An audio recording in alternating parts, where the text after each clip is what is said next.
guys, it's Kelly. I have not made a video in so long that you probably thought I didn't make videos anymore, or we just became friends in the last 6 months and you now are just realizing that I have a YouTube video. Surprise! So I talk about my old jobs. I got a little bit of a cold. My boyfriends, my old boyfriends, and then I tell stories about my life. So this one is going to be a story about my life. So one of the reasons I put off this video for so long was this story was just so hard for me to tell because I still don't believe it. So I am a very healthy person. Today when I woke up, I had a little bit sore throat and my nose just tiny bit running, and I thought, oh my gosh, what's wrong with me? And I googled the symptoms and it said common cold. And I called someone and I said, oh my gosh, I think I have a common cold. What do I do?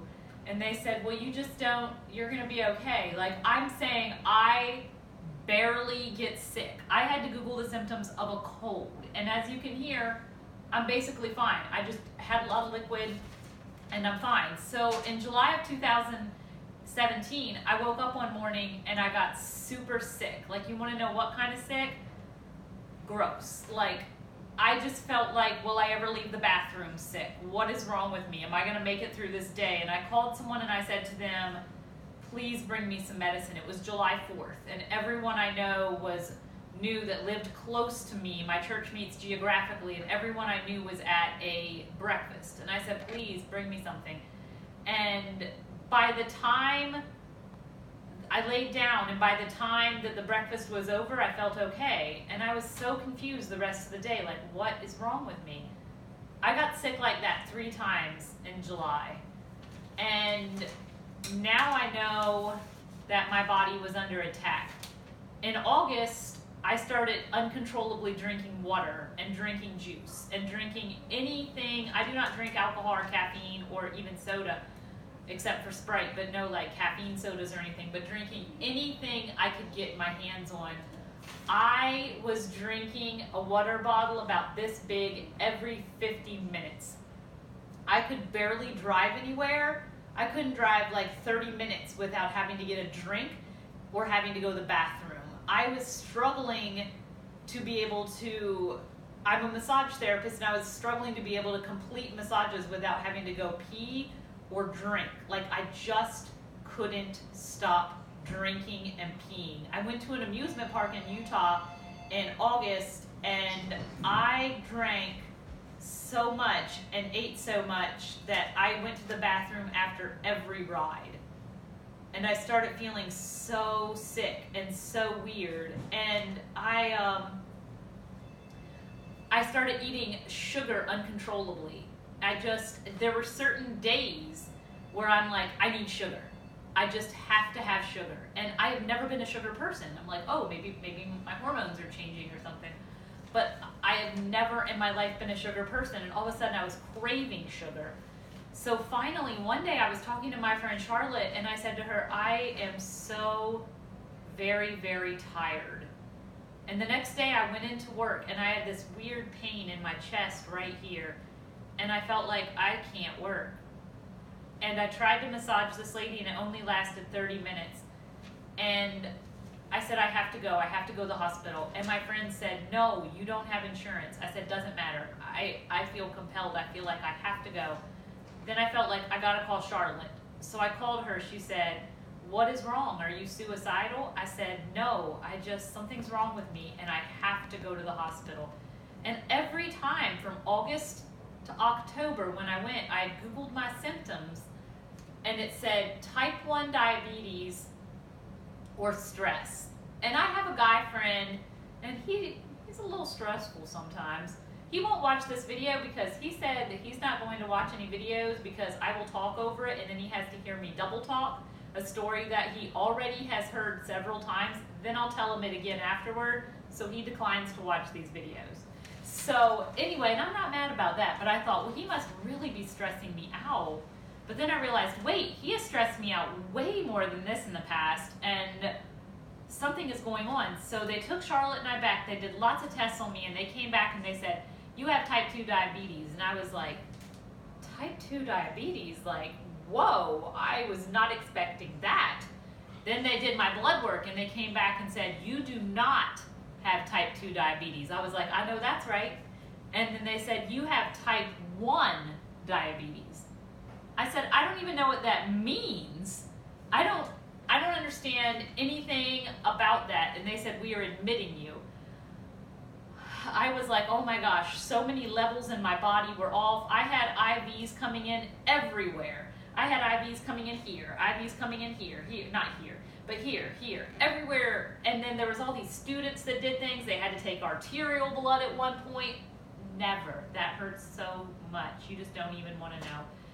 And I was just like, I was told I had to be on insulin, I had to count carbs, I had to do this. I was so overwhelmed. I thought, I can't do this. Like, how am I ever going to learn this? I don't even know how to eat.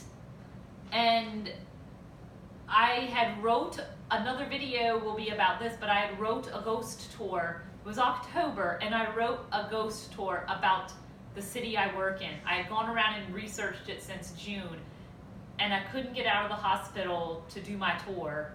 And I don't know if that was my baby. And I don't know if I was more upset about having type 1 diabetes or about not being able to do my ghost tour. And they rescheduled it to the next weekend, and it was okay, but it was really hard knowing that I had to give that up. Like something like that I had planned, I'm like, my ghost tour.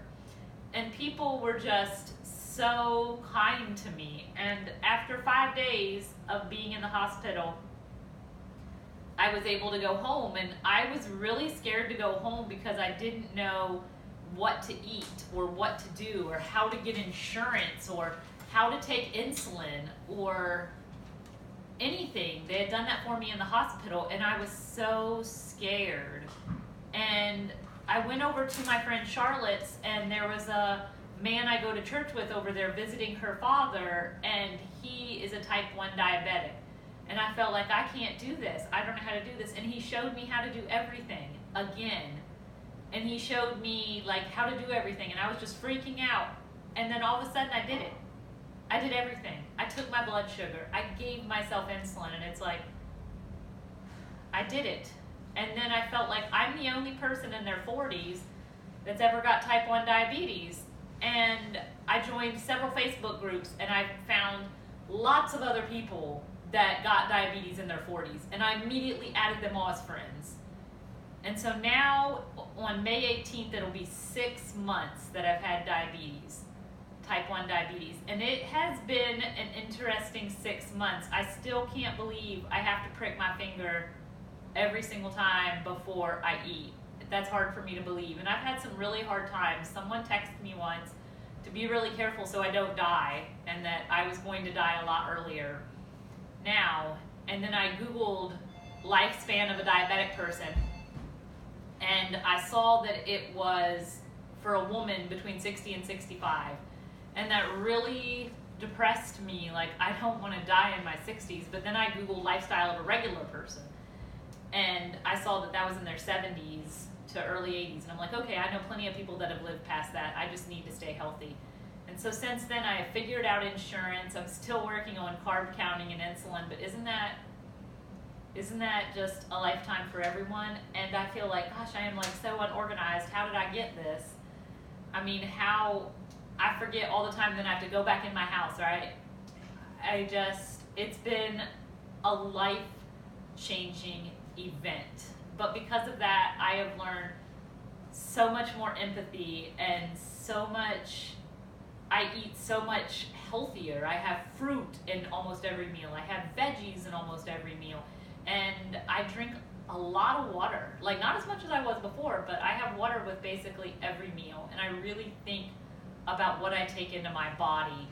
And so a lot of people have said, are you sure you don't have type 2? You're so old.